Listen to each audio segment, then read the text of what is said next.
Shalom, selamat pagi Bapak Ibu. Sebentar kita mau mendengar firman Tuhan, sebelumnya mari kita berdoa.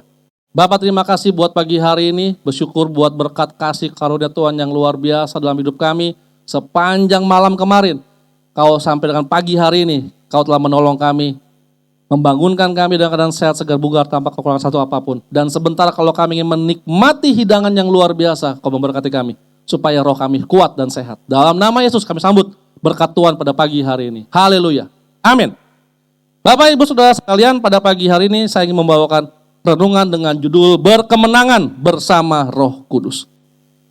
Ayatnya saya ambil di dalam 2 Timotius 1 ayat yang ke-7. Begini firman Tuhan.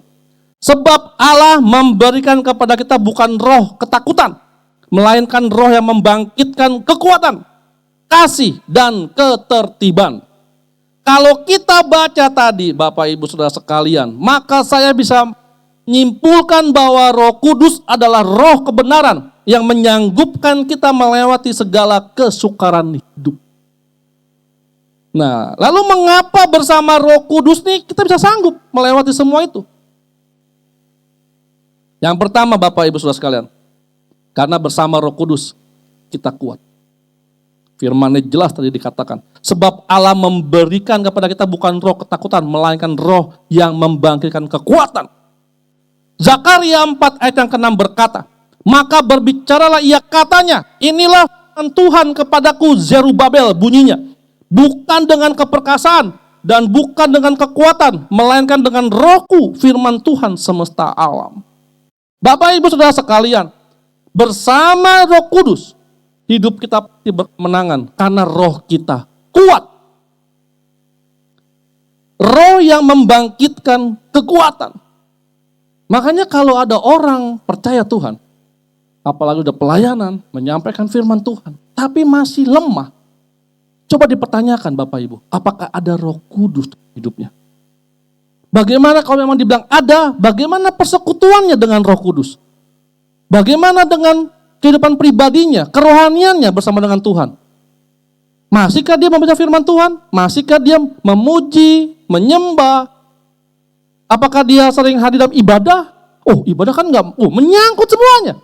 Firman Tuhan bilang, marilah kita janganlah kita menghindari pertemuan-pertemuan ibadah seperti yang dibiasakan beberapa orang.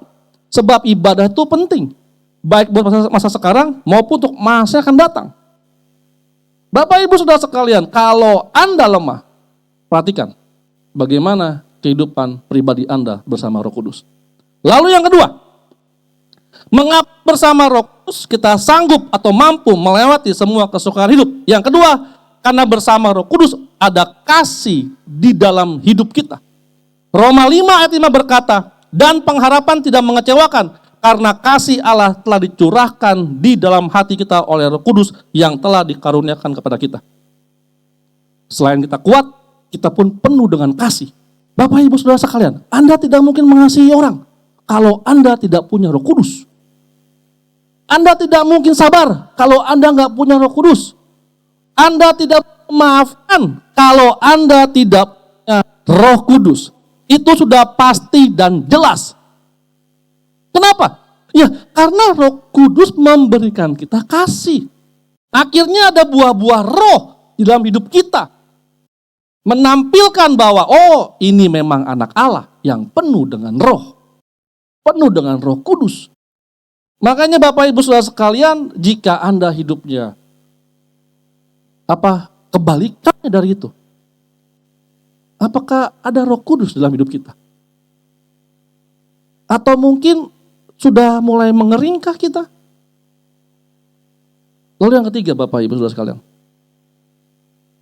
mengapa bersama Roh Kudus kita sanggup atau mampu melewati semua kesukaran? Karena bersama Roh Kudus pasti ada ketertiban di dalam hidup kita. 1 Korintus 14 ayat 33 berkata, sebab Allah tidak menghendaki kekacauan, tetapi damai sejahtera. Orang yang bersama Roh Kudus pasti hidupnya tertib. Karena dia pun tertib. Orang yang hidup bersama Roh Kudus pasti penuh dengan damai sejahtera. Why? Ya jelas. Dia roh kebenaran. Dia roh penghibur. Dia roh yang membawa sukacita. Roh yang penuh kasih. roh yang penuh kekuatan. Jadi kalau orang itu berapi-api penuh dengan kekuatan, jelas dia punya Roh Kudus. Bagaimana mungkin orang penuh dengan Roh Kudus malas ke gereja? Tidak mungkin. Karena dia pasti senang bersekutu dengan Bapaknya. Udah pasti. Apalagi Roh Kudus adalah Allah. Allah adalah Roh Kudus, apalagi itu. Kita tidak kebetulan Bapak Ibu Saudara sekalian. Kalau Allah, Yesus itu memberikan kita roh penolong. Bapa memberikan kita roh penolong. Yesus bilang, Bapa turunkan Roh Kudus lah buat anak-anakmu ini. Mereka membutuhkannya. Bapak Ibu Saudara sekalian, kalau ada Roh Kudus, saya yakin segala masalah dapat kita selesaikan. Lihat saja. Ya Petrus dipenuhi oleh Roh Kudus. Sekali berkhotbah, 3.000 jiwa bertobat. Petrus yang dulu ketakutan, gentar, nyang, sekarang tidak lagi.